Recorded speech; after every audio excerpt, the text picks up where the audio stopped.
اللهم تقبل صلاتنا اللهم تقبل قيامنا اللهم تقبل صيامنا وركوعنا وسجودنا يا أرحم الراحمين.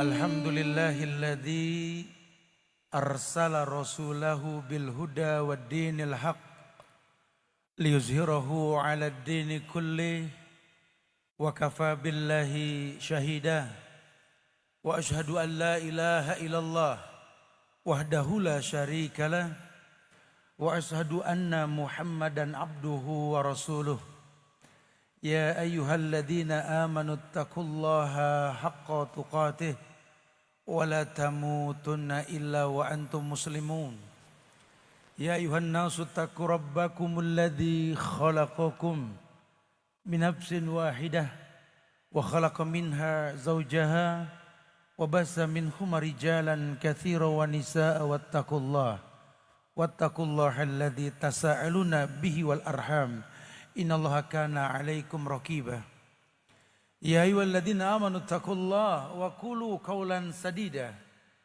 يصلح لكم أعمالكم ويغفر لكم ذنوبكم ومن يطع الله ورسوله فقد فاز فوزا عظيما أما بعد jamaah sidang majelis Tablik Akbar Masjid Al-Akbar Nasional Surabaya yang semoga Allah selalu berikan keberkahan dunia dan akhirat.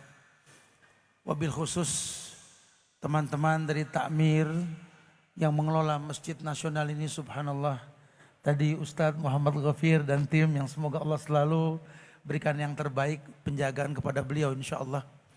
Para alim ulama, para asatizah, para wakil-wakil rakyat yang semoga Allah selalu berikan hidayah insyaallah. Usikum wa nafsi bitaqwallah. Wallahi diri ini berwasiat buat diri pribadi dan jamaah sekalian untuk selalu meningkatkan ketakwaan kita kepada Allah. Karena Allah menjanjikan 3 hal untuk orang yang bertakwa. Orang yang bertakwa itu adalah orang-orang yang bisa benar melakukan ritual ibadah. Yang mana Allah berfirman dalam Al-Quran, walaqad ba'asna fi kulli ummatin rasulan an ya'budullaha wajtanibut taghut. Allah berfirman, Allah telah mengutus pada setiap umat seorang rasul. An ya'budullaha wajtanibut taghut. Untuk mengajarkan cara beribadah. Dan dalam rangka menjauhkan taghut yang diibadahi selain Allah. Karena Islam agama yang indah. Islam adalah way of life. Islam ini adalah cara hidup. Agama yang dibawa oleh seorang nabi yang ummi. Nabi yang terkenal tidak bisa baca, tidak bisa nulis. Tapi membawa Quran yang isinya nahu sorob mantik balago tingkat tinggi. Grammar lah. Ini banyak orang bertanya, kok ada yang bawa Quran? Wahyu yang Allah turunkan kalamullah kepada sosok manusia yang tidak bisa baca tulis. Kalau itu wahyu turun tahun 2024, mungkin orang gak ada yang percaya. Tapi hikmah dibalik itu semua supaya orang tahu. Allah menginginkan manusia paham secara umum. Nabi Muhammad ini tidak mungkin berkata kecuali wahyu. Wa ma yantiqu anil hawa in huwa illa wahyu yuha. Tidak mungkin beliau berkata kecuali wahyu. Makanya ditafsirkan oleh Ibnu Katsir dalam ayat tersebut dari suatu riwayat yang Rasulullah sabdakan, ma kharaja minni illa haq. Tidak keluar dari mulutku, kata Nabi Muhammad SAW, kecuali yang hak.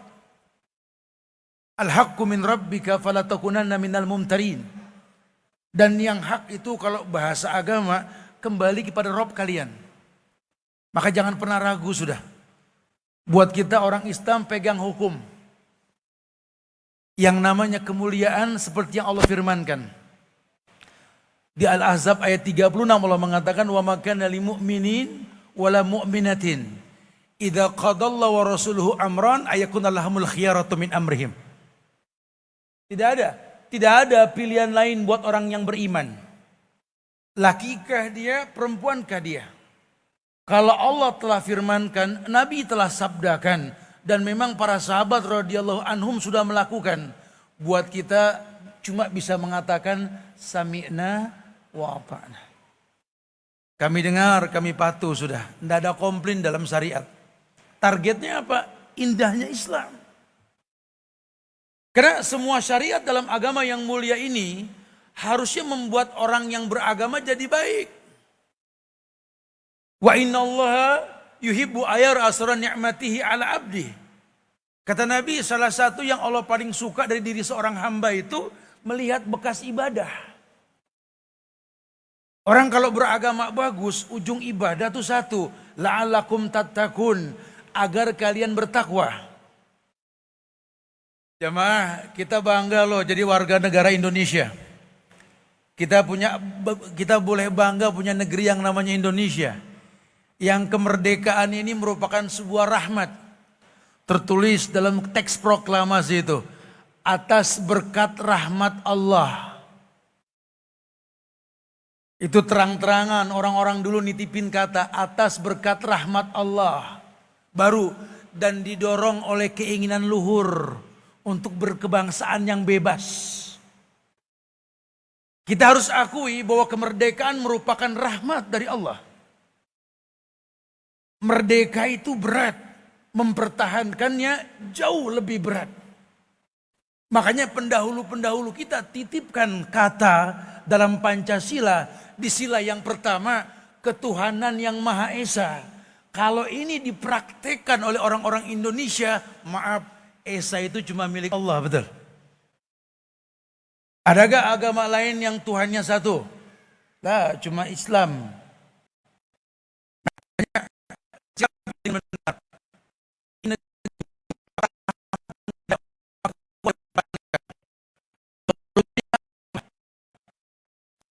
Dengan cara yang betul. Makanya ulama mengumpulkan dalam satu bahasan khusus.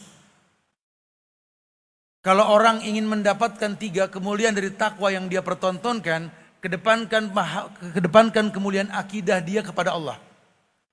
Al-aqidah artinya at-tawsiku bil quwwah. Ikatan yang kuat antara hamba dengan Tuhannya. Jadi kan belakangan ini banyak orang yang beribadah kepada Allah, cuma akidahnya dipertanyakan. Ya ada orang bertanya, Ustadz, tolong doain saya Ustadz. Kata si Ustadz, kenapa enggak langsung saja berdoa sama Allah? Udah sering Ustadz. Saya udah sering, bahkan duluan saya sama Ustadz berdoanya, emang Tuhan dia gitu loh. Tapi kayaknya kalau saya yang berdoa romana Tuhan gak denger Ustaz. Hei, Anda berdoa dengan saya kepada Tuhan yang sama di tempat yang sama dengan cara yang sama. Doanya pun sama. Kalau saya katakan berdoa langsung karena Allah perintahkan ud'uni astajib lakum. Bukan berarti saya gak boleh ngedoain orang. Cuma saya kedepankan ayat dulu, Allah perintahkan ud'uni astajib lakum. Minta langsung ku jawab kata Allah gitu loh. Berarti kan saya suruh minta aja langsung. Kecuali kalau dia nggak bisa minta dengan cara yang betul, kita harus saling mendoakan di antara kita. Bahkan kita boleh bertawasul dengan orang-orang soleh yang masih hidup untuk mendoakan kita. Datang ke guru-guru kita yang soleh, Ustadz, Syekh, doakan Nana dong, boleh. Atau orang yang paling mustajab di muka bumi ini doanya siapa? Orang tua. Jangan manusia-manusia biasa kita datangi di pojokan negeri, orang tua kita lupakan, jangan. Itu ridallah fi ridal walidain wa sukhtullah fi sukhtil walidain. Kita butuh ridhonya Allah. Dan ridhonya Allah yang paling gempang ya di ridhonya orang tua. Maka jangan sampai mengesampingkan, khususnya orang laki nih. Secantik apapun istri kalian, selucu apapun anak-anak kalian, sehebat apapun kalian di mata orang-orang teman-teman kalian. Wallahi, jangan pernah menomorduakan orang tua kalian. Kalau memang kita pengen dapat doa mereka. Udah Ustaz, saya sudah berdoa Ustaz. Tolong doakanlah Ustaz. Iya, saya doakan insya Allah. Emang minta doa apa sih? Sampai segitu semangatnya nyari Ustaz. Saya pengen kebaikan dunia dan akhirat Ustaz. Kalau minta mendetail mungkin panjang catatannya Ustaz. Umum aja lah. Oh itu doa sapu jagat. Doa sapu jagat itu. Maksudnya Ustaz, ya Robbana atina. Karena dia minta doa, saya doakan. Robbana atina fid dunya hasanah. Wa fil akhirati hasanah wa qina adzabannar. Itu doa belum selesai saya baca yang minta babisik. Ustadz itu mah udah sering gitu loh. Ada yang manjuran gak Ustadz? Saya bilang situ mau berdoa apa mau minum obat cari yang manjur. Itu doa dari zaman dulu manjur loh. Nabi itu doa. Orang-orang soleh para sahabat berdoa dengan itu. Kok giliran situ yang berdoa gak mustajab? Jangan salahkan doa. Ternyata doa juga punya akhlak, punya adab yang mesti dikedepankan sebelum ilmu yang dilakukan. Dengan berapa banyak orang berdoa ke Allah, Allah yang dia tidak kenal. Makanya ulama menggiring kita untuk memahami kemuliaan Allah dengan memahami rububiyahnya. Memahami asma wa sifat, memahami uluhiyahnya. Kalau orang sudah kenal jobnya Tuhan, rububiyahnya Tuhan, Allah kerjaannya apa, dia pasti bisa menetapkan nama Allah dengan pekerjaannya. Maka dia akan meminta kepada Allah dengan tolak wal qasdunya seperti yang Allah perintahkan. Walillahil asmaul husna fad'uhu biha. Allah itu punya nama-nama yang sempurna, minta dengan nama tersebut. Kalau boleh jujur, berapa banyak di antara kita meminta kepada Allah yang kita nggak kenal namanya? Berapa banyak orang yang meminta ke Allah sementara dia nggak tahu Allah punya nama, minimal 99 nama Allah. Dan yang kita minta bilang, walillahil asmaul husna fad'uhu biha. Dan milik aku Allah nama-nama yang sempurna, fad'uhu biha. Minta dengan namanya. Minta dengan namanya. Ini yang kita minta ngasih syarat. Selama ini kita minta ke Allah, Allah yang kita nggak kenal. Akhirnya doa cuma gugur dibacakan, dampaknya pun gak kita miliki. Robi habli minas solihin, basah mulut kita doain anak. Minta anak yang soleh. Enggak soleh-soleh. Itulah. Apa yang kita gak minta ke Allah? Zidni ilman warzuqni fahman. Minta ilmu, minta gampang pemahaman. Enggak paham-paham.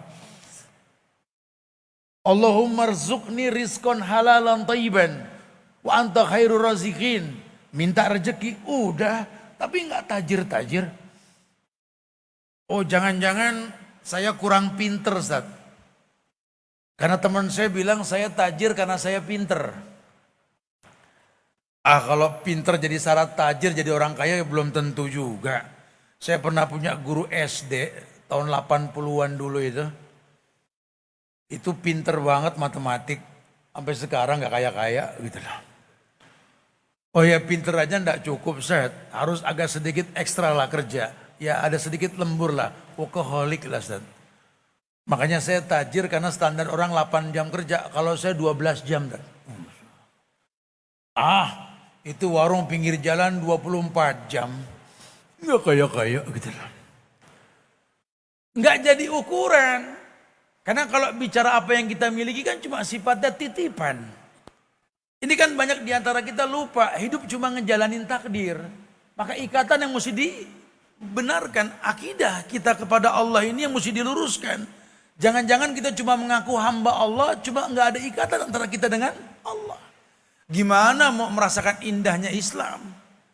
Islam kan indah kalau seperti apa yang dirasa gitu loh. Ya kalau bahasa ulama inna safina la tajri alal yabas lah.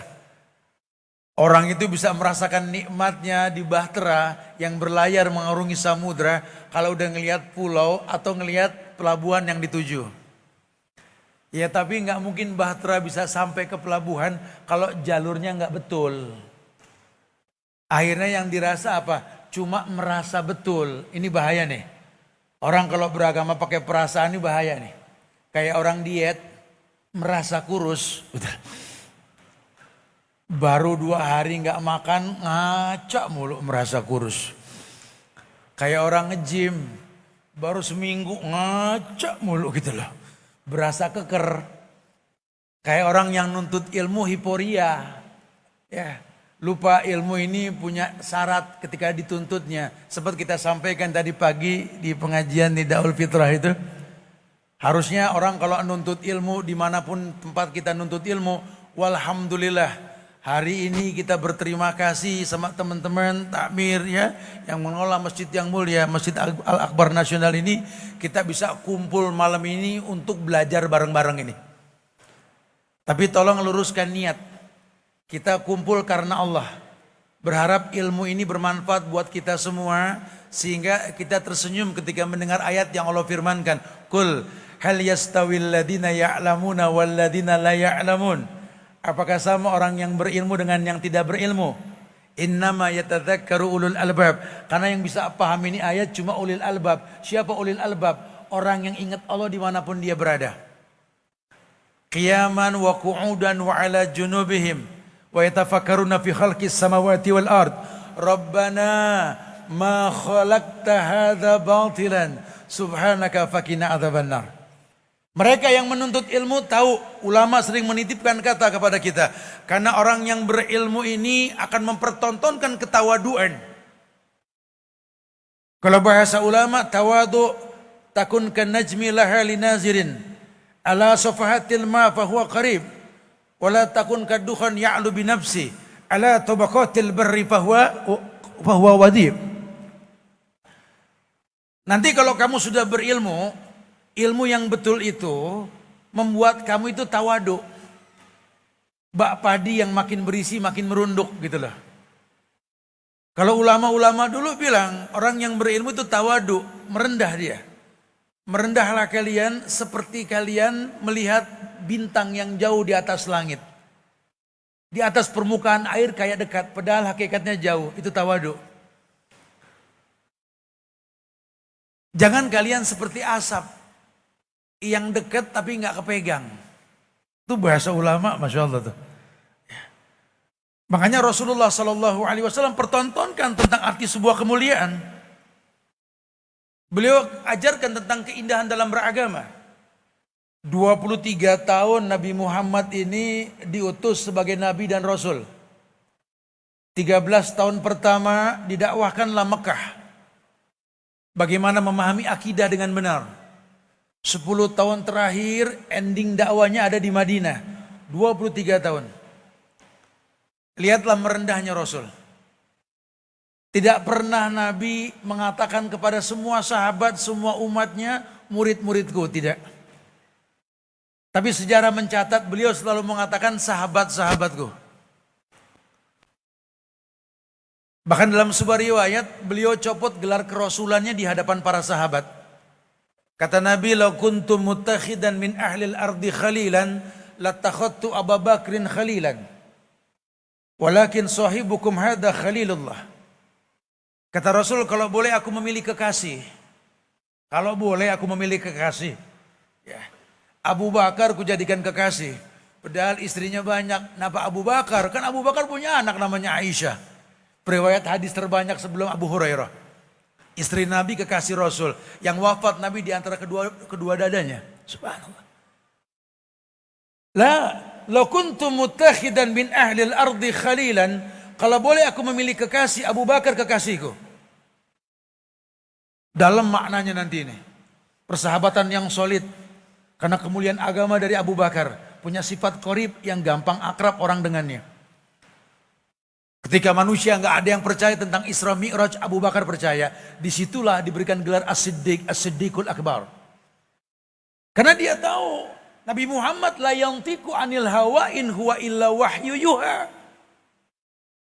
Ini kan bicara iman kalau bicara agama. Tapi Nabi mengatakan, walakin sahibukum hada khalilullah. Tetapi sahibukum hada. Sahib itu kan sahabat. Beliau mengatakan, tetapi sahabat kalian ini kekasih Allah. Beliau bisa ngomong, walakin rasulukum hadha, walakin nabiyukum hadha, bisa. Tapi beliau katakan tidak, tetapi sahabat kalian ini. Kenapa? Karena target dakwah Islam ini bersahabat. Agama enggak mendatangkan perpecahan. Wa ja'alnakum su'uban wa qabailan lita'arafu, targetnya itu. Allah tahu kita bersuku bangsa yang beda, rahim yang tidak sama. Ikatannya ya Islam. Anda mau orang mana, pakai bahasa apa, tinggal di komplek mana, urusan Anda. Kerja di mana, urusan Anda. Kalau kedengaran azan dari Masjid Al-Akbar Nasional, hayya 'alas shalah, tinggalkan dunia, kumpul semua sholat. Di situ ayat maju, la farqa baina arabiyyin wa ajamiyyin illa bittaqwa, inna akramakum indallahi atqakum. Kita mau hapus ini ayat. Maka jangan heran kalau sampai Ali bin Abi Thalib sampai kepada beliau, karena mursal sifatnya. Beliau orang yang mengatakan bahwa ungzur ma qala wala tangzur man qal. Lihat apa yang disampaikan, jangan lihat siapa yang menyampaikan. Makanya ada satu buku yang terbaik kedua setelah Quran, itu Sahih Bukhari. Penulisnya itu Muhammad bin Ismail bin Bardizbah, yang kita kenal namanya Imam Bukhari, betul? Dan Imam Bukhari itu bukan orang Arab. Cuma semua orang Arab mengakui dengan bahasa Arabnya itu buku terbaik setelah Quran, betul? Masya Allah. Karena buat Allah nggak ada perbedaan. Siapapun berhak untuk berilmu. Siapapun berhak untuk tahu. Bahkan kalau sudah bicara agama, maka ketika ulama menyusun ada 7 syarat la ilaha illallah. Jadi jamaah kita satukan visi dan misi. Karena terlanjur terlontar kata kita bangga dengan Pancasila. Sila pertamanya itu ketuhanan yang Maha Esa. Berarti kita bicara tauhid nih. Kita bicara la ilaha illallah. Karena la ma'buda bihaqqin illallah. Karena tidak ada yang berhak diibadahi dengan benar kecuali Allah. Tolong jangan kaleng-kaleng nih masalah kayak beginian nih. Makanya kata ulama, orang kalau sudah bilang la ilaha illallah, tauhid yang dikedepankan. Bangga kita pernah punya Kiai Haji Hasyim Asy'ari, pendiri Nahdlatul Ulama. Bangga kita punya Kiai Haji Ahmad Dahlan, pendiri Muhammadiyah. Bangga kita punya Kiai Haji Ahsan, Masya Allah, pendiri Persis. Organisasi yang dibuat untuk menahan Belanda. Organisasi yang dibuat untuk menahan Pak Karno supaya jangan berkoalisi dengan PKI. Subhanallah. Bangga kita. Bangga kita punya Pangeran Diponegoro. Bangga kita punya Kiai Haji, bangga kita punya Tuanku Imam Bonjol, Tengku Nandranca, Teku Umar. Semua para pejuang-pejuang itu Islam. Belanda tahu kalau fitnah nggak dihembuskan buat mereka, ini Indonesia nggak terkalahkan ini. Maka dihembuskanlah fitnah oleh mereka untuk bagaimana kita nggak bersatu lagi. Mudah-mudahan malam ini kita kumpul belajar bareng, makin solid agama kita insya Allah. Makin kuat ukhuwah kita insya Allah. Makin mulia khususnya buat kota kita di Surabaya dan Indonesia secara umum. Karena negeri ini sudah krisis. Orang-orang yang bersatu berpikir bagaimana memberi bukan mengambil. Ini negeri yang diakui banyak penghafal Quran. Tapi susah mencari orang-orang yang sesuai dengan Quran yang dia miliki. Jangan-jangan ada yang salah ini. Yuk kita pengen membahas ini. Orang yang bertakwa itu dijanjikan 3 kemuliaan. Makanya kita mesti berilmu tentang la ilaha illallah. Alasannya ini. Kata Allah, orang yang bertakwa harus tahu hidup ini masalah. Perpindahan dari satu masalah ke masalah yang lain. Indahnya Islam menjanjikan orang yang bertakwa, orang yang betul dalam beragama dijanjikan yaj'alahum makhrajan. Karena hidup ini adalah masalah. Masalah ujian itu lambang cintanya Allah. Innallaha idza ahabba qauman ibtalahum. Karena Allah kalau cinta dengan satu kaum, jangankan satu orang, per kaum Allah cinta, Allah pasti uji, Allah turunkan bala. Ya ini kita tinggal di negeri yang ujiannya Masya Allah. Yang masyarakat berasa kita betul-betul sejak zaman dulu up and down lah kita. Masih ingat bagaimana perjuangan orang-orang dulu melawan Belanda. Tahun 45 kita bisa merdeka, alhamdulillah. Mulai terkena fitnah kita. Ada PKI di Madiun tuh tahun 48 itu. Sebelumnya ada agresi Belanda 49-47. Ya kita down lagi, kemudian kita up lagi. Sempurna lagi, berkumpullah para ulama. Bagaimana menegakkan syariat di atas kemuliaan negeri ini. Kita juga pernah diuji pada tahun 65 oleh PKI. Kita diuji lagi dengan kondisi negeri yang dimana saat itu ada orde lama. Ada beberapa orang-orang yang berusaha untuk mengganti sistem orde lama menjadi orde baru. Kemudian reformasi dan seterusnya. Wallahi negeri ini up and down. Ini kalau kita kurang bersatu, terpecah-pecah, terpacel-pocel kita. Dulu zaman masih kecil kita sering lihat itu pelajaran PMP itu. Kalau satu lidi dipatahkan, semua mampu mematahkan. Tapi kalau lidi sudah menjadi sapu lidi, nggak ada yang bisa matahin. Kita mesti bersatu, syariat Islam jadi solusi. Allah bilang, orang yang bertakwa, orang yang betul dalam beragama, yaj'alahum makhrajan. Allah pasti berikan solusi. Bagaimana kita nggak merasakan indahnya hidup? Lawang memang solusi nampak di hadapan kita. Kita optimis dan kita berhusnuzon. Karena Allah berfirman, la yukallifullahu nafsan illa wus'aha. Allah nggak mungkin uji manusia di luar batas kemampuannya. Sehingga pada setiap ujian yang diujikan kita melihat solusi, ada keindahan dalam panorama mata yang kita pandang. Iya memang saya lagi diuji ini nyasar. Cuma pas ngelihat ada genteng rumah temen seneng solusi itu. Ada kebahagiaan. Kalau bahasa Nabi itu kayak orang yang sedang safar, keledainya bawa lari barang. Bingung dia nyari kemana tuh keledai. Setelah capek duduk, keledai datang lagi. Bawa tuh barang. Indah. Itu solusi. Solusi.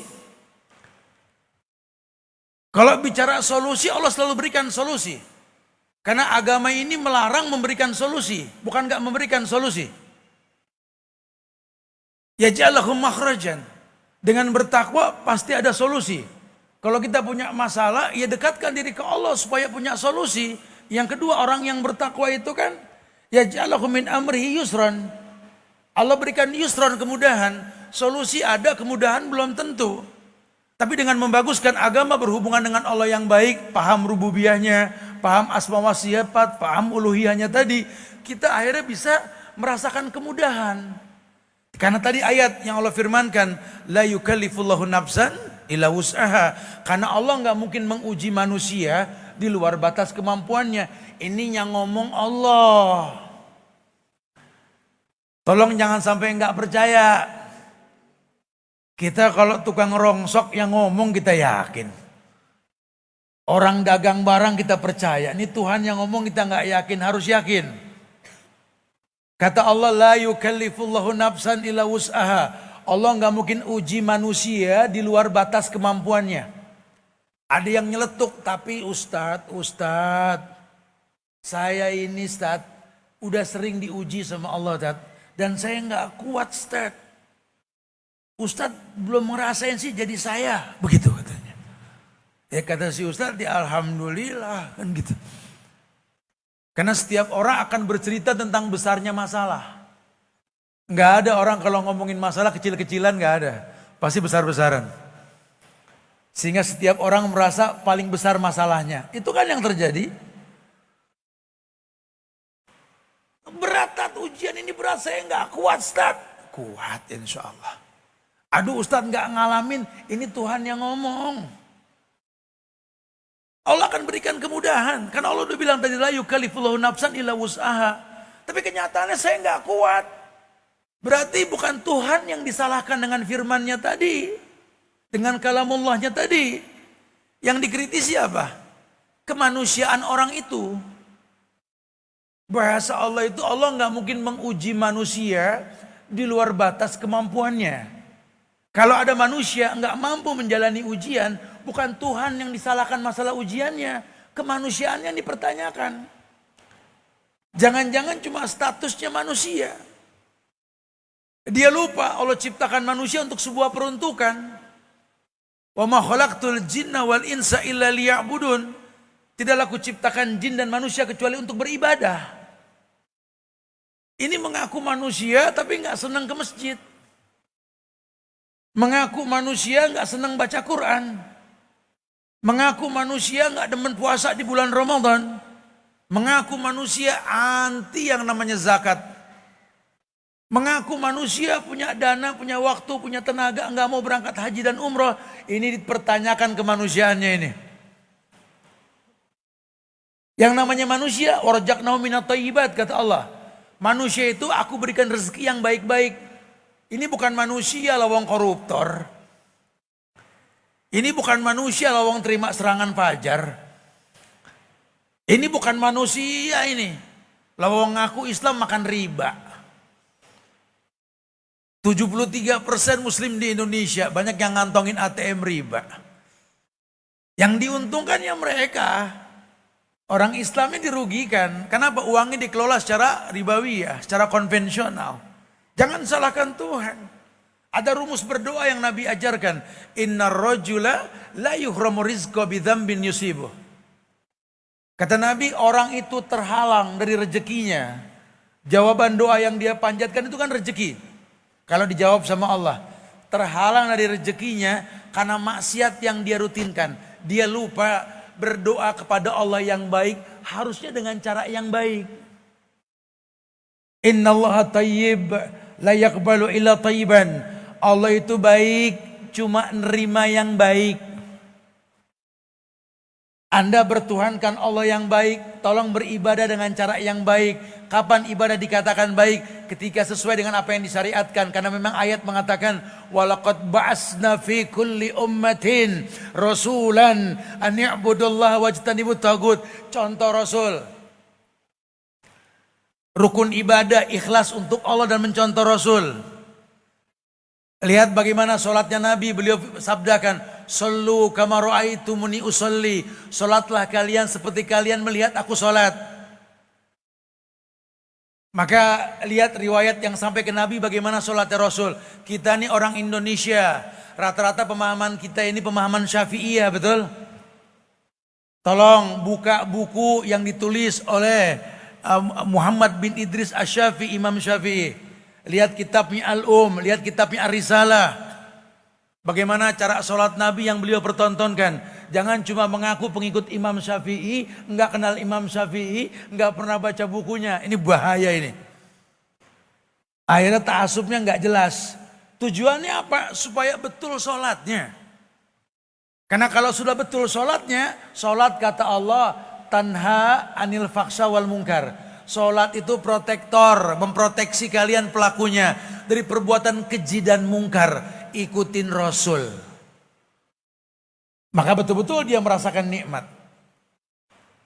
Kalau memang pengen memiliki karakter penghuni sorga, wallahi yang umroh yang haji, tolong khudhu anni manasikakum, kata Nabi. Ambil cara manasik kalian dariku. Karena ada janji yang dijanjikan, al-hajju mabrur wal umrata maqbulah, laisa lahul jaza ilal jannah. Haji yang mabrur, umroh yang makbulah, tidak ada balasan yang paling layak kecuali sorga. Bukan berarti pulang umroh pada mati, bukan. Pulang haji pada mati, bukan. Dijanjikan sifat mabrur, sifatnya penghuni sorga. Orang penghuni sorga punya 3 sifat, qoribin, hayyin, sahlin. Qoribin, orang yang gampang akrab. Setelah dia beribadah dengan cara yang betul, dia menjadi orang yang low profile. Makin bisa merangkul manusia, makin dekat sama orang. Qoribin. Hayyin, lembut. Sama orang menyiapkan maklum, ngomong sama yang tua begini, sama yang seumuran begitu. Kalau ngomong sama seumur yang lebih muda lagi ya begini begitu, gitu loh. Betul-betul dia pertontonkan lain kelembutannya, hainnya. Sahlin, mudah. Kurang lebih lah. Kita nggak bisa menjadi hakim buat agama orang lain. Jangankan kita selevel sahabat Usama saja Nabi kritisi. Ketika terjadi pembunuhan pada satu tempat di mana orang kafir nggak mau masuk Islam, kecuali beberapa orang yang diam tapi belum masuk Islam, kebunuh juga. Nabi ngomel, kenapa dibunuh semua? Kan nggak pada mau masuk Islam.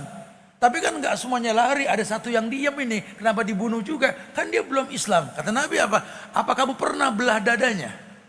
Kamu lihat hatinya. Bagaimana kamu bisa menjadi hakim buat agama orang lain? Ini orang nggak tahu, tidak ada hukuman, hukumannya dikasih tahu. Dan bicara memberitahu itu bukan kita yang menjadi hadi, al-hadi Allah. Hidayah urusan Tuhan, kita cuma Abdul Hadi. Lihat yang Nabi ajarkan cara menyampaikan kebaikan. Kata Nabi apa? Aslih nafsak yasluh lakan nas. Aslih nafsak yasluh lakan nas. Kritisi dirimu, orang lain akan terkritisi. Karena agama ini ku anfusakum wa ahlikum nara. Agama ini untuk dirimu, keluargamu. Jaga-jaga jangan sampai masuk neraka. Kita dikatakan tuba liman sagola aibuhu an uyubin nas. Yang beruntung kata Nabi yang sibuk dengan aib dirinya sendiri ketimbang aib orang lain. Tuba liman sagola aibuhu an uyubin nas. Itu bahasa Rasul. Kalau memang kita nggak bisa mendakwahkan agama, paling tidak jangan bikin orang jauh dari agama. Jangan mengganggu sampainya kemuliaan agama ini, jangan. Bagaimana hidup ini bisa mulia, bagaimana indah kita rasa kalau kita nggak tahu cara beragama yang betul. Maka ulama mengiring kita untuk paham 7 syarat ini. Rukun la ilaha illallah 2. Sebelum kita masuk syarat. Rukun la ilaha illallah itu 2. An-nafi wal isbat. An-nafi artinya penghapusan Tuhan. Antum bayangkan tulisan la ilaha illallah. La ilaha itu nafi. Illallah itu at-tasbit. Nafi itu artinya hapus Tuhan. Anda kalau mau bertuhankan Allah, hapus Tuhan yang lain dulu. Jangan mengaku hamba Allah, bertuhankan Allah masih ngantongin jimat. Aji-aji yang di rumah. Jangan ngaku Tuhannya Allah, masih percaya sama dukun. Jangan mengaku Tuhannya Allah, masih ngantongin wafak isim. Tulisan-tulisan raja-raja yang membuat kita menduakan Allah. Mana la ilahanya? Kalau sudah bisa la ilah, baru ilallah, at-tasbit. Tentukan hanya Allah saja. Ini dasar negeri kita. Ketuhanan yang Maha Esa.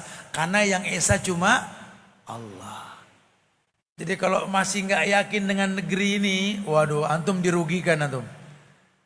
Makanya ada satu perkataan baik yang saya pernah baca di buku Api Sejarah itu.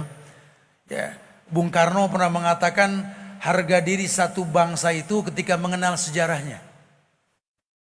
Ini saya pakai contoh yang paling gampang karena pernah jadi presiden nih beliau.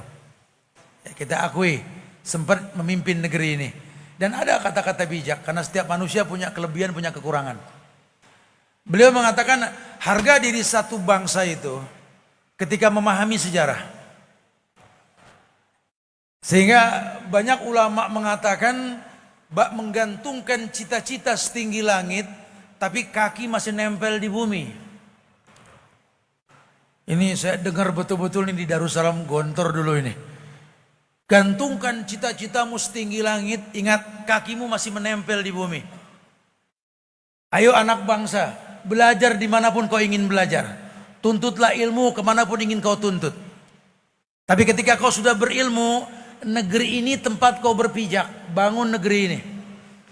Ada PR titipan orang-orang dulu yang Allah pernah memberikan kemerdekaan atas berkat rahmat Allah itu loh. Kalau dulu sampai bambu runcing bisa ngusir penjajah karena rahmat Allah. Kalau sampai sekarang senjata canggih malah gandeng penjajah, mulai hilang rahmat. Kalau sampai kerisnya Pangeran Diponegoro itu bikin gemeter orang-orang Belanda sampai membuat tipu daya dengan menggantung beliau. Itu keris loh ya, orang Jawa lebih paham lah keris. Kira-kira ama pelor cepetan mana gitu loh. Cuma kan wa ma romaita id romaita walakinallah roma, urusan pelor kan urusan Tuhan yang melempar, betul? Bukan berarti sakti, ini ulama ada karomah. Karomahnya nggak forever, cuma kalau sudah membela agama Allah yang bela. Allah yang jaga agama ini.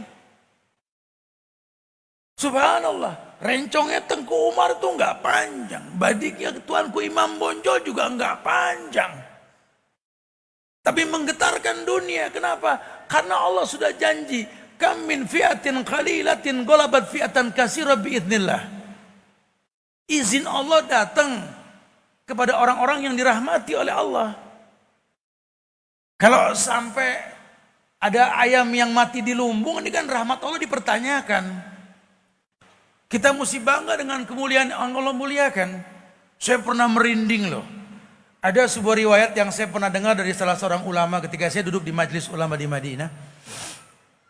Ya, ini riwayat hadis yang disahihkan oleh Syekh Albani dalam sahihnya itu tentang Isra Mi'rajnya Rasul. Ketika Nabi berjumpa dengan Nabi Ibrahim di langit yang ketujuh. Ini nggak cocok logi ya. Cuma saya merasa senang aja denger ini hadis. Kata Nabi Ibrahim kepada Nabi Muhammad yang di Isra Mi'rajkan sama Allah ini, ya Muhammad, akrimini ummataka salam. Tolong Muhammad, nanti kalau kamu pulang ke dunia, kabarkan salamku kepada umatmu. Gitulah. Bacakan salamku pada umatmu. Akrimini ummataka salam. Wa akhbirhum, dan tolong juga kabarkan sama umatmu, annal jannata thayyibatu turab. Katakan bahwa jannah sorga itu thayyibatu turab, tanahnya subur. Thayyibatu turab, tanahnya thayyibah. Tanahnya bagus, subur. Qian, tanahnya rata, gampang ditanemin, makanya banyak pohon-pohonan di sorga. Azmatul ma, airnya bisa diminum langsung. Waduh, Indonesia habis ini saya bilang. Enggak cocok logi ya, mungkin negara lain juga banyak. Cuma kita senang saja, negeri kita kan tanahnya subur, betul? Negeri kita kan bisa dicocok tanamin. Yang paling sulit Bali masih bisa subak, pertanian. Airnya bisa diminum, betul? Saya baru pulang kemarin haji hari Rebo yang lampau. Saya bicara sama teman-teman di Mina, Arafah dan sekitarnya itu, coba antum lihat ya. Ini negeri yang di tanah manapun gak keluar air kalau ditancepin pipa ini. Ini batu, ini negeri betul-betul. Tapi lihat, antum kehausan gak? Cuma bedanya di sini air pakai kemasan, saya bilang gitu. Antum di hotel Arab sana, ya dikasih jatah air kalau antum nginep di hotel. Air habis tinggal ngomong sama OB, minta air. Itu satu peti datang asal antum mau, betul? Kita praktekkan di negeri kita yang banyak air. Nginep di hotel dapat 2 botol kita, betul? Habis kita bilang sama OB, air habis 15.000, betul? Wah ini nggak bisa nih, lawang negeri yang banyak air kok air jadi susah. Sementara negeri yang susah air kok air gampang. Karena rahmat Allah. Nah teman-teman ini mesti membangkitkan kembali bagaimana penyebab rahmat Allah itu datang. Ya, kalau bahasa sunnah ada hadis qudsi yang mengatakan la yazalu abdi yataqarrabu ilayya bin nawafil hatta uhibbahu. Ini bahasa Allah hadis qudsi ini. Tidaklah seorang hamba menghiasi yang wajib dengan yang sunnah sampai aku jatuh cinta.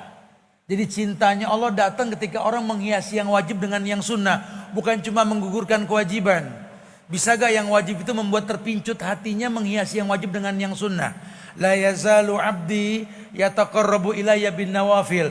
Tidaklah seorang hamba menghiasi yang wajib dengan yang sunnah pada ritual ibadahnya kepadaku hatta uhibbahu, sampai membuat aku jatuh cinta.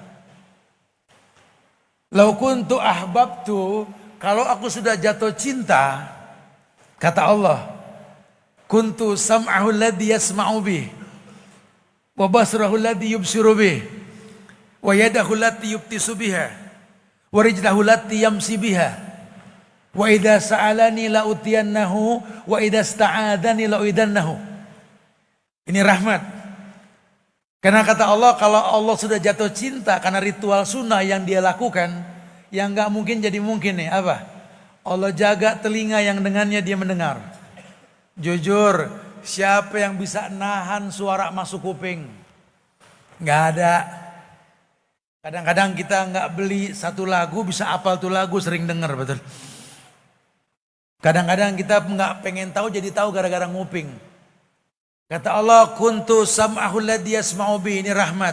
Aku yang bakal menjaga kuping yang dengannya dia mendengar. Wa basruhul ladzi yubsiru bi, aku yang bakal jaga mata yang dengannya dia melihat. Jamaah, ini mata selama hitamnya kecil, putihnya gede, bohong kalau nggak ngelihat. Ana setelah hijrah nggak mau ngelihat yang aneh-aneh tat. Makanya kalau mau ke kantor pagi ana merem tat. Pas melek benjol kena portal gitu ya. Ya nggak bisa ya akhi. Ghadul basar itu bukan merem. Menjaga pandangan yang ketika antum tidak bisa menjaga, antum harus tahu al-ulalak walaysa lakasani. Nabi juga udah bilang yang pertama itu nikmat walaupun negatif. Tapi yang kedua tergantung niat, kan begitu. Allah yang bakal jaga mata kita. Nggak bisa kita nggak menutup mata ketika bermuamalah, nggak bisa. Wa yadahu allati yubtisu biha, Allah jaga tangan yang dengannya dia menyentuh. Ini rahmat Allah. Nggak ada yang bisa mencegah sentuhan tangan, nggak ada. Walaupun berkhilaf ulama tentang aula mastumun nisa antara Imam Syafi'i dengan Imam Ahmad dan Imam Malik, tapi intinya nggak ada yang bisa mencegah sentuhan, nggak ada, kecuali Allah. Warijlahu lati yamsi biha, kan kujaga kaki yang dengannya dia melangkah. Siapa yang bisa mencegah kaki ini melangkah? Kadang kita sudah nggak mau datang, teman jemput kita. Ini rahmat, Allah jaga indera kita, ini rahmat. Masya Allah. Itu kalau bahasa Allah. Makanya dengan mengenal Allah ini ada penjagaan khusus. Dan kita akan merasakan keindahan agama tersebut. Dikumpulkan oleh ulama 7 syarat tersebut. Syarat yang pertama, ilmu. Ini yang penting nih kita nih. Jangan beragama ini tanpa ilmu. Karena agama ini bukan made in Rasul. Bukan made in sahabat. Rasul direkomendasi. Laqad kana lakum fi Rasulillahi uswatun hasanah. Rekomendasi Tuhan itu. Telah ada suri toladan yang terbaik pada diri Rasulullah sallallahu alaihi wasallam. Kita nggak butuh yang lain, kita butuh Rasul sebagai contoh, cukup. Masya Allah. Sahabat nyontoh Rasul, Allah berikan titel radhiyallahu anhum wa radu anhu, betul? Allah ridho sama mereka, mereka ridho sama Allah. Kenapa?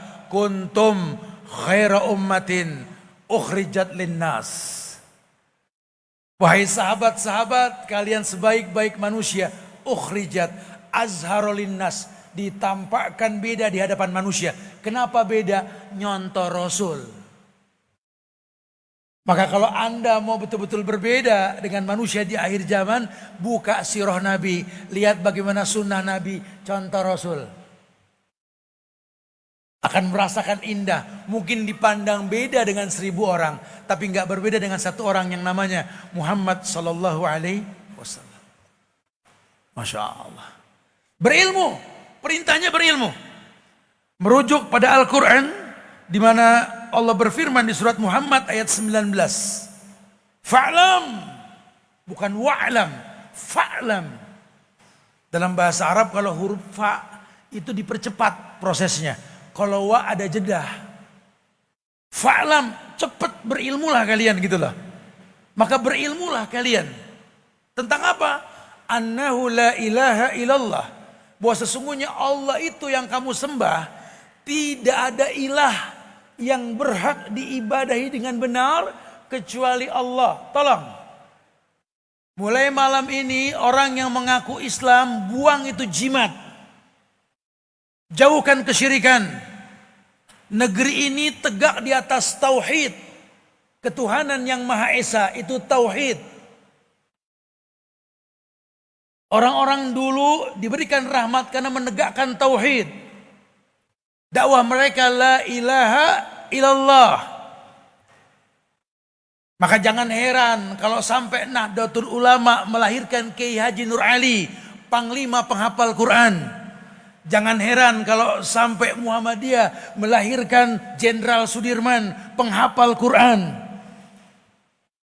Dakwah mereka cuma satu, la ilaha illallah. Mereka punya prinsip untuk membuat mulia negeri ini, untuk menjadikan Islam ini mulia di negeri ini. Mungkin mereka nggak sanggup, tapi yang mereka perjuangkan adalah hakikat ketika mereka hidup. Paling tidak satu waktu nanti ketika kami sudah tidak ada, anak keturunan kami akan berkata, pernah ada kami di negeri ini, pernah ada ulama-ulama hebat yang Allah titipkan Indonesia atas berkat rahmat Allah. Ini yang mesti dipertahankan. Menjadi bangsa yang ngerti bagaimana menegakkan la ilaha illallah. Caranya bagaimana? Berilmu. Ini yang ngomong Allah langsung kok. Kalau yakin ini kalamullah. Kata Allah, fa'lam annahu la ilaha illallah. Ulama catat, ajarkan pada dunia tentang ilmu la ilaha illallah. Yang dulu Nabi Musa pernah bertanya kepada Allah, ya Rabbi alimni syai'an adzkuruka wa ad'uka bih. Duhai Tuhanku, kata Nabi Musa, ajarkan kepada aku tentang satu kalimat yang aku bisa mengingat berzikir padamu dan meminta dengannya. Kata Allah, ya Musa qul la ilaha illallah. Katakan Musa la ilaha illallah. Musa punya karakter Bani Israel. Kalau nggak nanya nggak asik. Nah Israel kan begitu ya. Suruh motong sapi nanya warnanya apa. Udah pernah beranak apa masih perawan?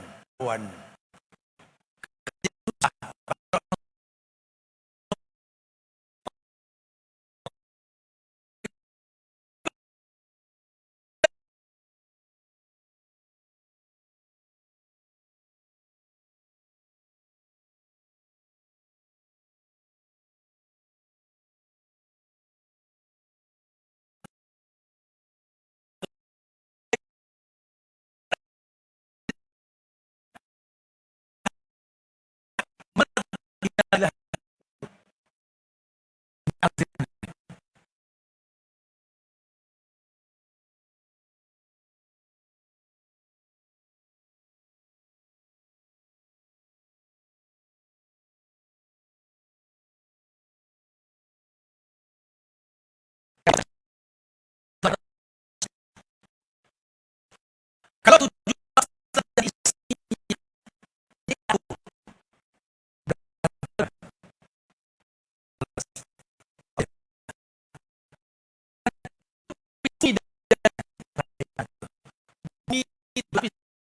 7 lapis langit dan isinya diletakkan pada sebuah daun timbangan, dan la ilaha illallah pada daun timbangan yang lain.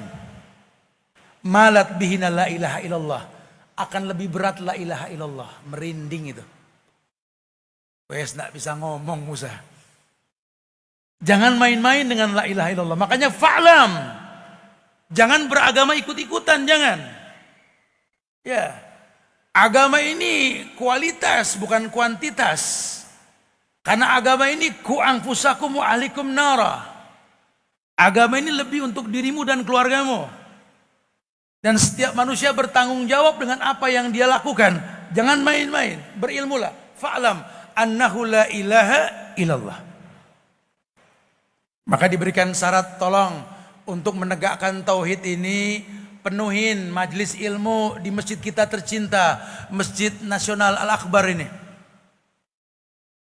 Ya, Masya Allah, Surabaya bangga punya masjid ini. Yang mau kumpul berapa ratus ribu orang pun muat, mungkin juta juga muat keluar-luar ini kali. Dan malam hari ini kita pertontonkan, ini Surabaya bergetar dengan dakwah tauhid ini. Ayo kita bisa, tapi tolong jangan cuma kumpul banyak yang Nabi katakan gusa kagusai sail. Kumpulnya kalian kayak buih di lautan ringan. La yaminan wala shimalan wala muqaddam wala muakhir wala fawqan wala tahtan. Terombang ambing kita seperti buih di lautan. Nggak kanan, nggak kiri, nggak depan, belakang, timbul, tenggelam kita. Jangan. Harus betul-betul memijakkan kaki. Gantungkan cita-cita setinggi langit. Tapi ingat, kakimu masih menempel di bumi. Ini prinsip. Dan ulama mengatakan, fi ayyi ardin tata fa anta mas'ulun an islamiha. Kalau sudah berilmu, dimanapun kau berpijak dan memijakkan kakimu, tegakkan syariat. Adat tradisi dibuat untuk sebuah kebaikan. Pakai prinsip orang-orang Sumatera. Adat bersanding sarak, sarak bersanding kitabullah. Ukurannya Quran dan Sunnah. Tanpa menelantarkan nasihat ulama. Tapi pegang prinsip Imam Syafi'i. Pengikut Imam Syafi'i pegang prinsip ini. Idza sohal hadis fahuwa madhabi. Kalau nanti bertemu dengan hadis yang sahih, itulah mazhab kita. Subhanallah. Supaya merasakan indahnya Islam karena melihat jawaban pada setiap ritual yang kita gugurkan. Yang kedua, ilmu itu mendatangkan keyakinan. Orang itu kalau sudah bilang la ilaha illallah, tolong yakin. Jangan sampai bersuuzon sama Allah. Jangan sampai ada yang kita takuti selain Allah. Katakan dengan tegas, hasbunallah wa ni'mal wakil. Ni'mal maula wa ni'man nasir. Katakan hasbiyallahu la ilaha illa huwa rabbul arsil azim. Katakan la haula wa la quwata illa billah. Bertawakal kita pada Allah, kita yakin. Maka kalau kita sudah yakin sama Allah, ya keyakinan orang-orang dulu. Kam min fi'atin qalilatin ghalabat fi'atan katsirah biidznillah. Nabi perang gak pernah lebih banyak pasukannya ketimbang musuhnya. Tapi Allah bilang kelompok kecil mengalahkan kelompok besar karena izin Allah. Dan kita punya wali-wali Allah di negeri ini. Yang dulu perang melawan Banda, jumlah mereka sedikit, senjata mereka pas-pasan. Tapi Allah jadikan rahmat kemenangan. Karena Allah yang kasih rahmat.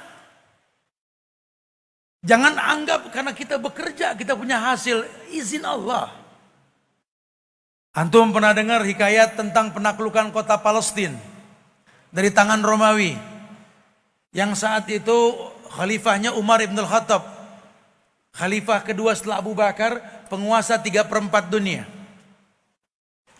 Bukan cuma satu negara, dunia cuma 1/4 yang gak di tangan Umar, disisain sama Umar. 3/4 di tangan Umar.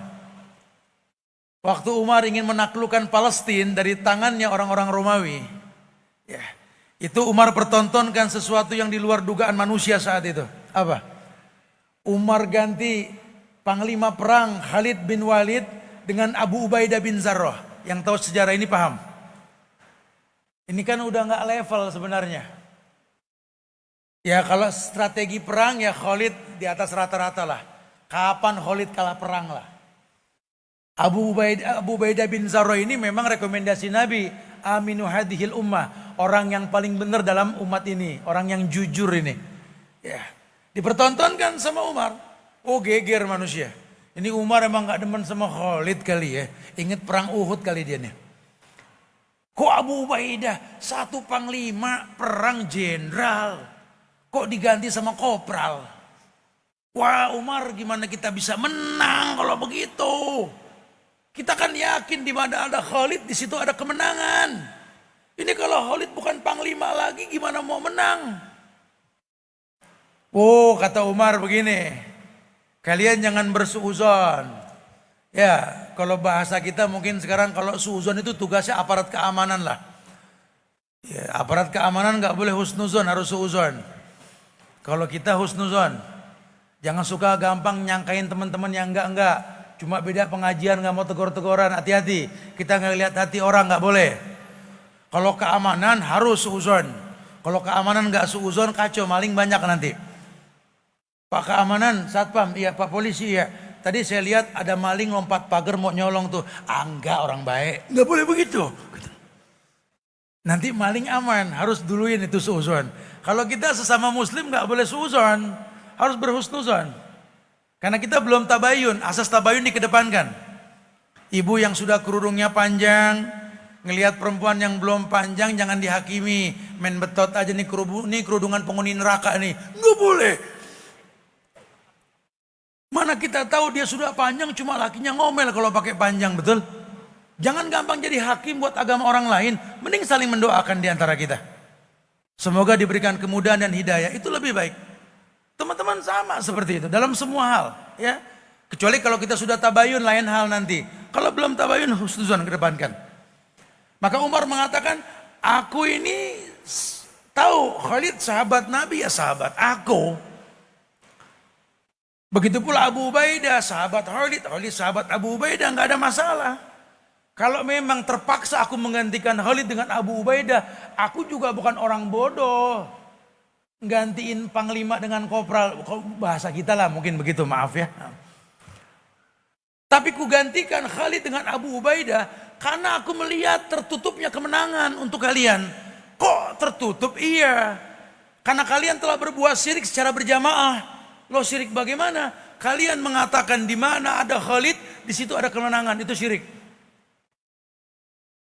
Yang ngasih kemenangan ini Allah. Dititipkan sama orang yang baik.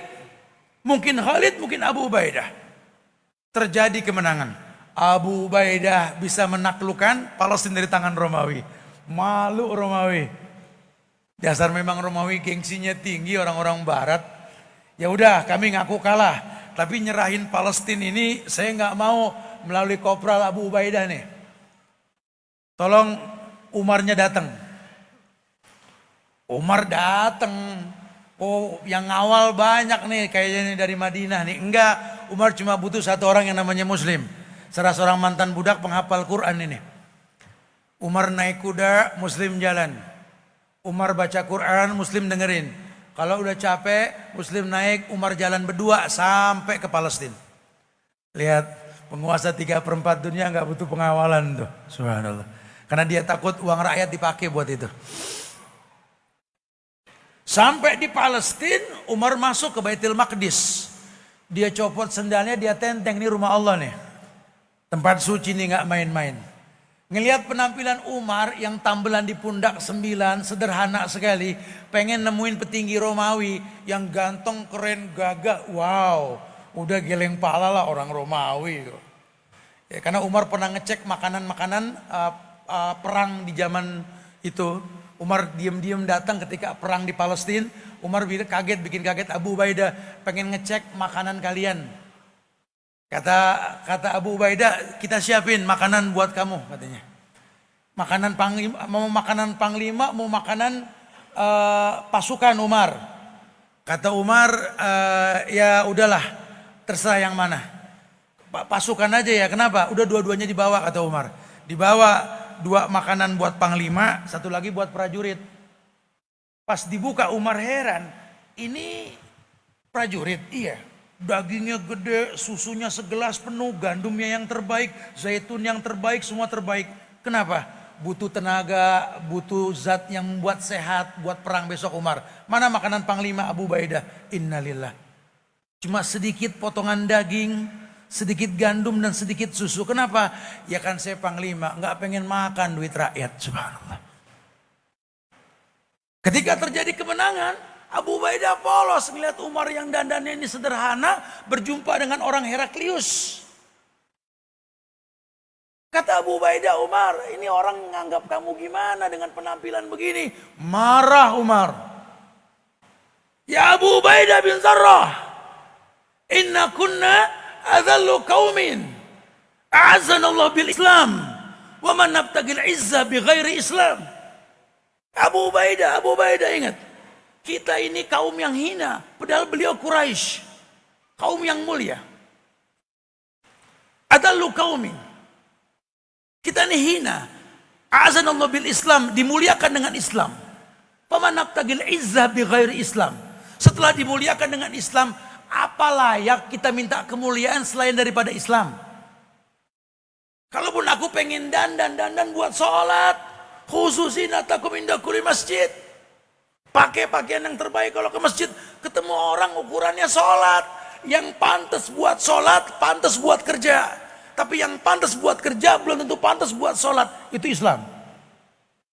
Wajar ya, kelasnya beda kan? Masya Allah. Lihat keyakinan beliau, lihat. Karena beliau yakin dengan menghilangkan syirik, kemenangan pasti datang. Dan itu kita rasa di negeri kita. Makanya titipannya tadi sila pertama ketuhanan yang Maha Esa. Karena dulu orang-orang Indonesia itu mengesahkan Allah. Majapahit itu kalah dengan tauhidnya pasukan-pasukan Faletehan. Fatahillah. Wali-waliullah yang mendakwakan kemuliaan Islam. Cuma dihancurkan oleh pemahaman Belanda untuk menegakkan kembali animisme, dinamisme. Terjadilah kesyirikan di mana-mana. Kendorlah Islam itu kembali. Yang ketiga, kalau sudah berilmu, kita akan yakin. Dan ternyata yakin itu mendatangkan keikhlasan. Ya kalau ditanya Ustadz, dalil yakin itu di mana Ustadz? Al-Hujurat ayat 15. Saya nggak bahas detail karena waktu. Innamal mu'minuna alladzina amanu billahi wa rasulih summa lam yartabu wa jahadu bi amwalihim wa anfusihim fi sabilillah ulaika humus shadiqun.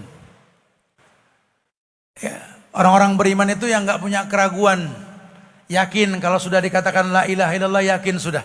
Kita nggak butuh yang lain, kita butuh Allah. Makanya setelah berilmu yakin timbul keikhlasan. Timbul keikhlasan. Ya, ikhlas itu artinya mengkhususkan agama hanya untuk Allah. Dalilnya surat Az-Zumar ayat 3. Ala lillahi dinul khalis. Cuma milik Allah lah ini agama yang ikhlas. Agama yang jangan sampai ada kontaminasi kesyirikan. Makanya kalau kita pengen sholat, hapus Tuhan yang banyak, tetapkan hanya Allah. Anda non muslim pengen masuk Islam, hapus dulu Tuhan kalian, tetapkan hanya Allah. Suruh bersyahadat, asyhadu alla ilaha illallah. Nanti baru wa asyhadu anna Muhammadan Rasulullah. Baru bersaksi bahwa tidak ada nabi penutup kecuali Muhammad sallallahu alaihi wasallam sebagai nabi dan rasul utusan Allah. Dengan 4 konsekuensinya. 4 konsekuensi ketika kita mengatakan wa anna Muhammad Rasulullah. Muhammad itu Rasulullah. Konsekuensinya 4. Yang pertama, ta'atuhu fima amar, mentaati perintah Nabi. Kalau Anda sudah mengatakan Nabi Muhammad sebagai Rasul, tolong taat dengan perintahnya. Konsekuensinya itu. Yang kedua, ijtinabu bimanaha alaih, menjauhkan semua yang beliau larang. Larangan Nabi, larangan Allah. Yang ketiga, tasdikuhu fima akhbar, percaya dengan semua yang beliau kabarkan. Walaupun sifatnya gaib, mata belum melihat, telinga belum mendengar. Kalau Rasul yang ngomong sami'na wa ata'na, tolong. Dan yang keempat konsekuensinya apa? La ya'budallaha illa bima syara'a alaih. Jangan pernah beribadah di atas agama Rasul ini, agama Islam ini, kecuali ada contoh beliau. 4 konsekuensi pegang itu. Ikhlas, ikhlas. Ala lillahi dinul khalis. Cuma milik Allah inilah agama yang ikhlas. Jangan mendua hati. Karena Allah paling marah kalau kita sudah mentauhidkan Allah, menduakan Allah. Ana agna syurakai ani syirki. Hadits qudsi itu yang maju. Aku ini sekutu yang paling benci disekutui. Maka barang siapa yang sudah bersekutu denganku, bersekutu dengan yang lain, taraktu wa syirkahu. Kutinggalkan dia dan kesyirikannya. Masya Allah. Baru kemudian yang keempat, asidku. Yakni jujur. Orang kalau sudah yakin, dia harus ikhlas dan tinggal ditambah kejujuran. Jujur yang dimaksud di sini, ini agama telah disempurnakan. Ulama sepakat, 4 imam mazhab sepakat ini. Abu Hanifah, Imam Malik, Imam Syafi'i, Imam Ahmad, Sufyan Ats-Tsauri dan lainnya sepakat ini. Bahwa ditutuplah kemuliaan agama dengan wafatnya Nabi. Turunlah pada Haji Wada ayat Al-Maidah ayat 3. Al-yawma akmaltu lakum dinakum wa atmamtu alaikum ni'mati wa raditu lakumul islam ad-dina. Ketok palu ini ayat. Maka tolong jujur. La tabdila li khalqillah, jangan lagi ada perubahan. La tabdila li kalimatillah, jangan dirubah kalimat-kalimat Allah ini. Al-yawm, pada hari ini ketika haji wada, haji yang pertama dan terakhir yang Rasul lakukan. Kata Allah, akmaltu lakum dinakum. Muhammad, kesempurnakan bagimu agama. Yang bilang agama sempurna siapa? Allah. Sudah. Jangan ditambah, jangan dikurang. Karena agama ini kadang-kadang gulu dan taksir. Dilebih-lebihin, dikurang-kurangin, jangan. Yang di zaman Rasul agama, sampai sekarang bulan Juli 2024 pun agama. Sampai Dajjal turun pun agama. Sampai dibunuh Nabi Isa pun agama. Sampai kiamat pun agama. Agama sudah enggak berubah. Yang di zaman Nabi Islam sampai kiamat pun Islam. Al-yawma akmaltu lakum dinakum. Wa atmamtu alaikum ni'mati. Kusempurnakan nikmatku atasmu, banyak nikmat untuk umat Muhammad yang paling pendek umurnya. Salah satunya apa? Ju'ilal ardo li ummati masjidan. Dijadikan bumi ini untuk umatku masjid.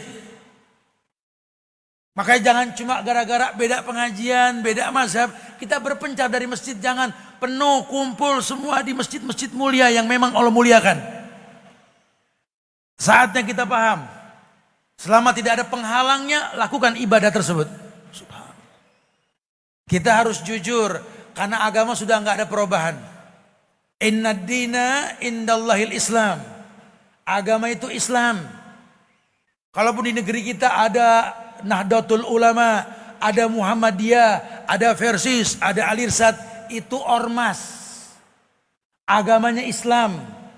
Inna dina indallahil Islam. Ini yang mesti kita pegang. Jangan gara-gara ormas kita nggak bertegur sapa. Jangan gara-gara ormas kita nggak mengucap salam, jangan.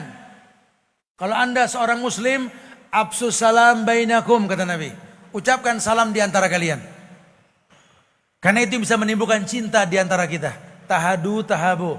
Saling memberi hadiah timbulnya cinta. Masya Allah. Wa may yabtaghi ghaira islami dina fala yuqbala minhu. Maka kalau ada yang nyari selain daripada Islam, la yuqbala minhu, enggak bakal diterima. Enggak bakal diterima, sudah. Tidak bakal diterima. Makanya tugas kita berilmu tentang Islam itu sendiri. Islam itu apa? Orang Indonesia ditanya Islam itu apa, jawabannya singkat. Anak tahu tak? Islam itu Isya, subuh, lohor, asar, maghrib. Herannya bisa pas. Bisa pas ya. I-nya Islam, isinya Isya, habis Isya subuh, betul? Habis subuh lohor, betul? Lohor, asar, maghrib, bisa pas. Cocok logi itu. Tapi kalau antum bawa ke Arab, nanya di sono sama orang Arab tentang lohor, nggak ada yang tahu loh. Assalamualaikum, waalaikumsalam. Khalas lohor, lohor. Betul lohor. Karena lohor itu bahasa kita, ya. Ternyata bukan itu, makanya ulama bilang Islam itu istislamu lahu bitauhid wal inqiyadu lahu bita'ah wal bara'atu minasyirki wa ahli. Islam itu ketundukan dan kepatuhan kepada Allah dengan mengesahkan Allah. Berlepas diri dari perbuatan syirik dan para pelakunya. Lagi-lagi ketuhanan yang Maha Esa. Bohong kalau nggak bangga habis ini jadi orang Indonesia kita. Lawang Tuhan yang Esa cuma di sini diakuinya, di tempat lain nggak diakui itu. Masya Allah. Ini kalau agama lain dipaksa ketuhanan yang Maha Esa, komplain mereka semua. Lawang yang Esa cuma Allah, betul gak? Ayo kita dukung programnya ulama. Kalau memang harus mentauhid, yang kita tauhidkan. Nah yang kelima, syarat yang kelima itu al-mahabbah atau cinta. Cinta. Dan ternyata bab cinta ini bab yang menjadi sebuah ruhnya ibadah. Di surat Al-Imran ayat 31, Qul in kuntum tuhibbunallaha fattabi'uni. Katakan ya Muhammad, kalau kalian umatmu itu mengatasnamakan cinta dalam ibadah, fattabi'uni, ikuti aku. Orang kan bakal bilang cinta dengan ibadah. Tapi kalau sudah bicara mahabbah, tolong Islam berikan 4 alasan cinta. Ilmu, yakin, ikhlas, jujur. Baru bicara cinta. Jangan ngomong cinta tanpa 4 itu. Jangan ngomong cinta tanpa 4. Anak sekarang cintanya blind, love is blind. Kamu kenapa nak, bengong saja nak, kayak orang lesu, lagi falling in love pak. Udah falling in love. Jatuh cinta. Sama siapa? Wallahu alam. Lu cinta sama wallahu alam. Anak kalau lihat dia lewat deg-degan loh Ustaz. Kayaknya ini jangan-jangan jodoh anak Ustaz. Anak kayak jatuh cinta sama dia pada pandangan pertama. Siapa dia? Wallahu alam gitu. Anda bisa bilang cinta tanpa ilmu. Bagaimana sih? Islam ini agama yang real. Berilmu, yakin, ikhlas, jujur kita bicara cinta. Masya Allah. Nah cinta itu diabadikan dalam Quran itu di surat Al-Baqarah ayat 165. Wa minan nasi may yattakhidhu min dunillahi andadan yuhibbunahum ka hubbillah walladzina amanu asyaddu hubban lillah. Orang yang beriman ya cuma Allah yang asyaddu hubban lillah. Nah cinta itu melahirkan dua hal. Yang keenam, yang ketujuh, ingkiyat dan qabul. Ingkiyat itu totalitas ucapan dan perbuatan. Kalau qabul spontanitas ucapan. Anda kalau sudah cinta dengan cinta yang betul, ini ucapan Anda tuh zikir. Gerakan Anda itu ibadah. Kagetnya Anda bismillah. Anak sekarang kan kalau kaget anjir, buset, betul. Kalau orang soleh kaget bismillah. Setan tasagara akan mengerdil. Mithlul tuba kayak lalat nanti. Masya Allah. Jamaah kebayang ya. Ini kita baru bicara mukodimah nih, belum masuk kajian sebenarnya nih. Udah 2 jam ini.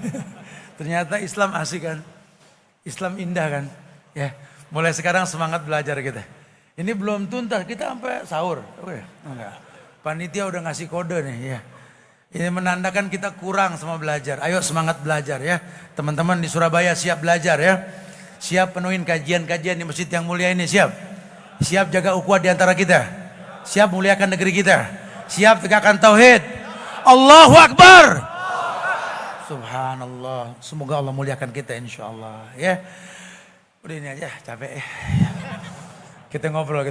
Kali kalau memungkinkan masih ada yang mau bertanya jawab ya. Tolong ditulis supaya nggak berkembang bahasan. Ya buat pertanyaan yang bagus ada hadiah yang baik insya Allah.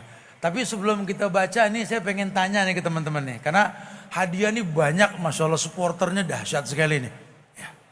Saya pengen yang pertama saya pengen tanya, ini cepet jawab ya. Kalau kira-kira nggak sama jangan ini ya. Ini yang datang pada malam hari ini ya, ke Masjid Al-Akbar Nasional di Surabaya ini ya. Tolong tempat yang paling jauh datang malam hari ini sengaja memang pengen kajian di Masjid Mulia ini. Siapa yang paling jauh? Antum di mana? Mana itu? Bondowoso. Datang dari Bondowoso buat kajian, Masya Allah. Ada yang lebih jauh dari Bondowoso, datang sengaja kajian. Di luar Muslim Baker Indonesia, awas. Indramayu. Ya antum mana? Ama Bondowoso jauhan mana nih? Hah? Antum dari Kalimantan datang buat kajian? Wallah. Oh lagi liburan. Orang Brebes bilang oh cuma konon. Ya, tapi mantap ya. Ingetin nih dapat hadiah boleh nih. Karena liburannya datang kemari. Tapi saya pengen lihat yang paling jauh dulu selain Bondowoso nih. 1, 2, 3. Bondowoso paling jauh Afan. Ya. Bondowoso pakai apa kemari? Motor. Pulang bahan bakarnya penuhin. Ya, nanti panitia siapin uang buat ngisi bahan bakar antum. Ya. Ini ada yang datang pada malam hari ini bawa keluarga paling banyak. Total. Antum diri antum suami bawa istri, bawa anak, atau antum istri, anak-anak. Seng wani ngomong ayo saya. Mana yang paling banyak datang pada malam? Antum berapa orang? 10. Masya Allah. Antum berapa? 9 sama 10 banyakan mana? Itu ngacung ya. Belakang berapa? 4. Sama 10 banyakan dia 10 Pak. 10 ada yang lebih dari 10.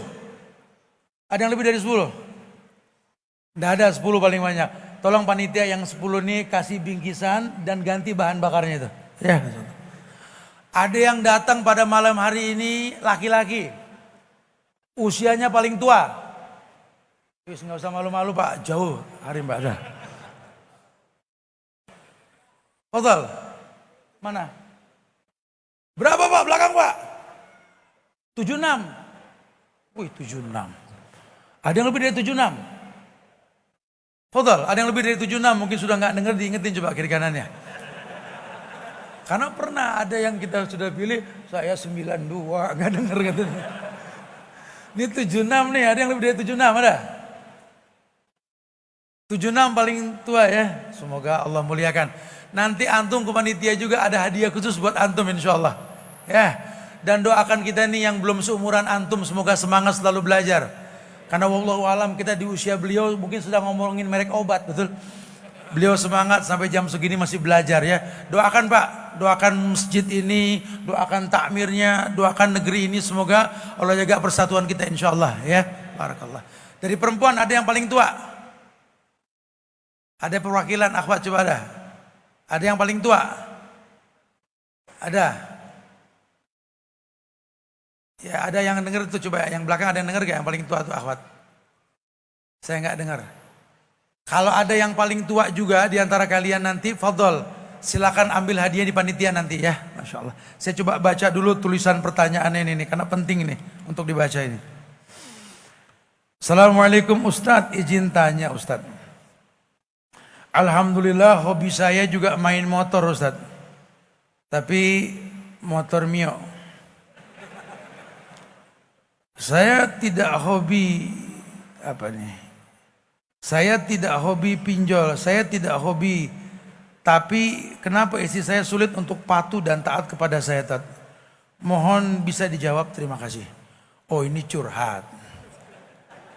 Dia merasa nggak berbuat maksiat, nggak ngasih yang haram, nggak pinjol, nggak macam-macam lah.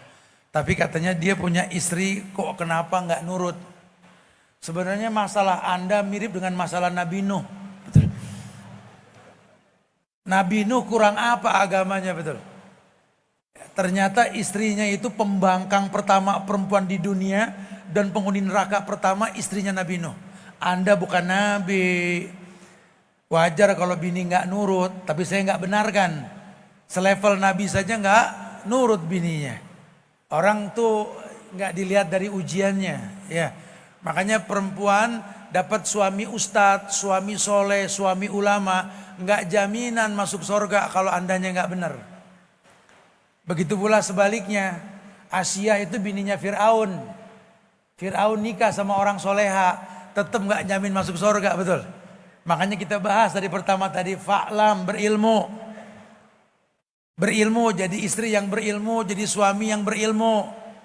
Jangan sampai nikah tanpa ilmu. Kalau nikah tanpa ilmu berantakan, cuma ngayal, home sweet home, baiti jannati, rumahku sorgaku, tapi isinya piring terbang. Betul. Sorga itu nggak ada keributan, nggak ada bentak-bentakan. Ini sorga kok isinya berantem aja isinya. Ya makanya kalau udah mulai ada yang micu perkelahian di rumah, keluar. Kamu orang ajak ribut malah keluar. Itu sorga, kalau mau ribut di luar, kan begitu. Makanya orang-orang dulu rumahnya pakai pendopo itu ya, sebelum masuk rumah. Supaya masuk rumah nggak ada keributan gitu lah. Ya, wallahu a'lam. Nah.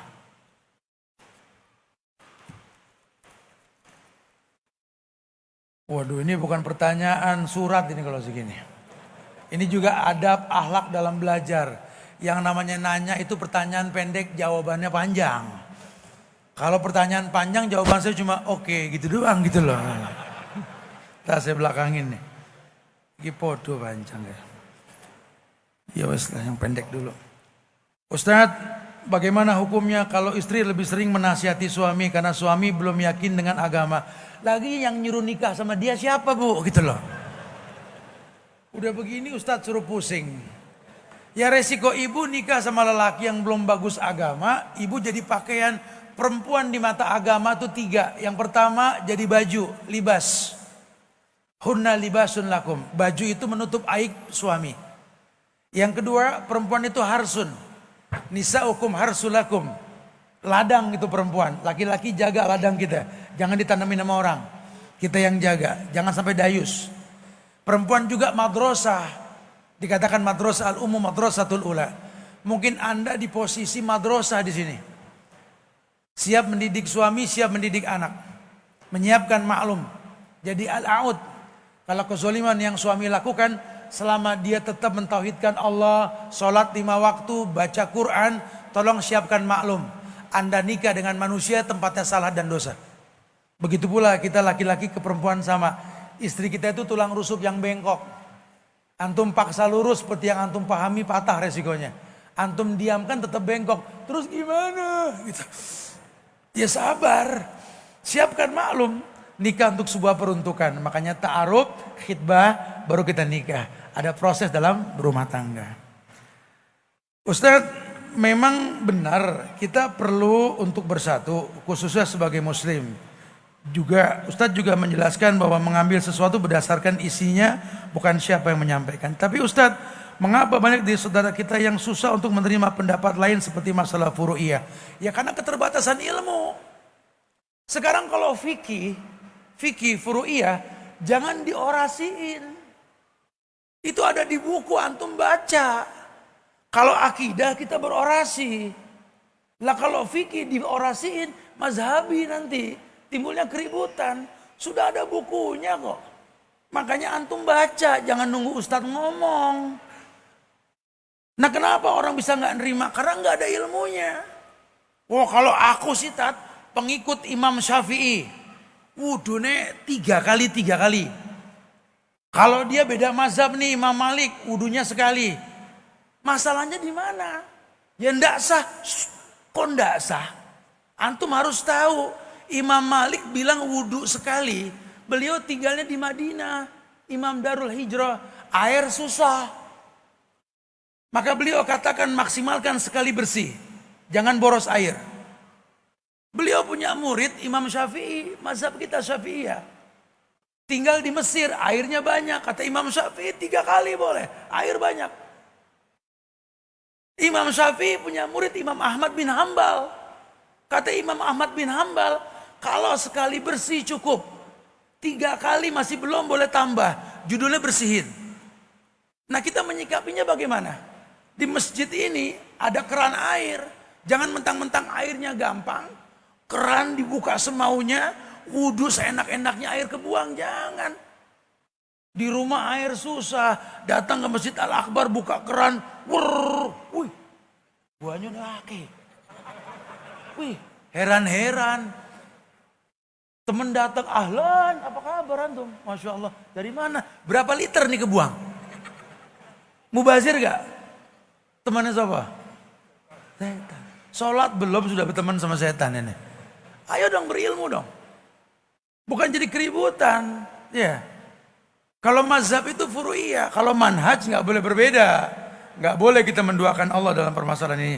Ya mungkin saya berhusnuzon. Mungkin mereka belum belajar. Wallahu a'lam. Alhamdulillah Ustadz sudah ketiga kalinya bisa mengikuti. Alhamdulillah. Ustadz mohon izin bertanya, kenapa bikers cenderung geng tampil di media massa lebih cenderung mengarah ke geng motor? Makanya ada MBI. Ini saya lurusin nih. MBI itu bukan geng motor, bukan klub motor. MBI itu wadahnya para biker, Muslim Biker Indonesia. Yang merasa Muslim, yang merasa biker, ayo belajar. Teman-teman MBI ini punya wadah, bukan komunitas klub motor. Klub motornya apa aja? Ojol boleh, Grab boleh, Oppo boleh, mereknya motor apa aja boleh. Tapi teman-teman biker ini ngajak, sekarang kita kumpul di Masjid Al-Akbar Nasional Surabaya ini. Ini MBI memperakasai untuk belajar. Kalau biker saja belajar, kenapa yang bukan biker malah nggak belajar gitu loh? Ya makanya prinsip MBI itu apa? Indahnya touring, nikmatnya kajian. Touringlah kita menjadi ulil albab. Tapi tolong jangan tinggalkan majelis ilmu. Bumi yang paling Allah cintai itu masjid, yang paling Allah benci itu pasar. Tapi di bumi manapun kita berpijak, belajar. Allah muliakan kita insya Allah. Ya. Tapi jamaah itu aja kali yang bisa disampaikan karena waktu dan juga diingatkan supaya nggak terlalu malam. 2 jam lebih kita ngomong ini. Semoga manfaat insya Allah ya. Ya Allah, saya minta maaf ya. Kalau selama di Surabaya dan Madura kemarin kita juga datang ke sana. Banyak salah ucap, salah dalam penyampaian. Wallahi itu semua dari saya. Dan saya juga minta maaf sama anak-anak saya di rumah yang saya tinggalkan. Baru sehari saya datang dari haji, saya harus datang ke Surabaya langsung ya, karena kewajiban bukan karena pekerjaan. Tolong maklumi ayahmu ini ya. Semoga Allah berikan yang terbaik mudah-mudahan. Ya. Begitu pula teman-teman, jaga ukhuwah ya di antara kita ya. Jangan gampang terprovokasi, jangan gampang terpecahkan. Makanya saling mendoakan di antara kita, saling mengucap salam, penuhi majelis ilmu. Allah muliakan kita dengan ilmu insyaallah ya. Dan doakan pula masjid kita ini semoga dijaga selalu jadi taman-taman penyubur iman insyaallah ya. Doakan kota kita Surabaya secara umum. Doakan negeri kita Indonesia agar dijaga ukhuwah kebangsaannya. Siapapun yang terangkat menjadi pemimpin, doakan semoga diberikan hidayah oleh Allah insyaallah. Dan tolong doakan saudara-saudara kita umat Muhammad dimanapun, khususnya di Gaza, di Rafah, semoga diberikan kesabaran buat mereka menghadapi ujian insyaallah ya. Itu saja yang bisa disampaikan, minta maaf kalau ada kekurangan. Sekali lagi jaga ukhuwah di antara kita. Kita tutup dengan kafaratul majlis. Subhanakallah bihamdika asyhadu an la ilaha illa anta astaghfiruka wa atubu ilaik. Assalamualaikum warahmatullahi wabarakatuh.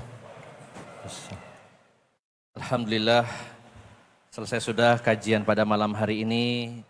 Kami ucapkan terima kasih jazakumullahu khairan khususnya kepada Ustazuna Subhan Bawazir Hafizahullah Ta'ala dan juga kepada segenap takmir Masjid Nasional Akbar Surabaya dan juga kepada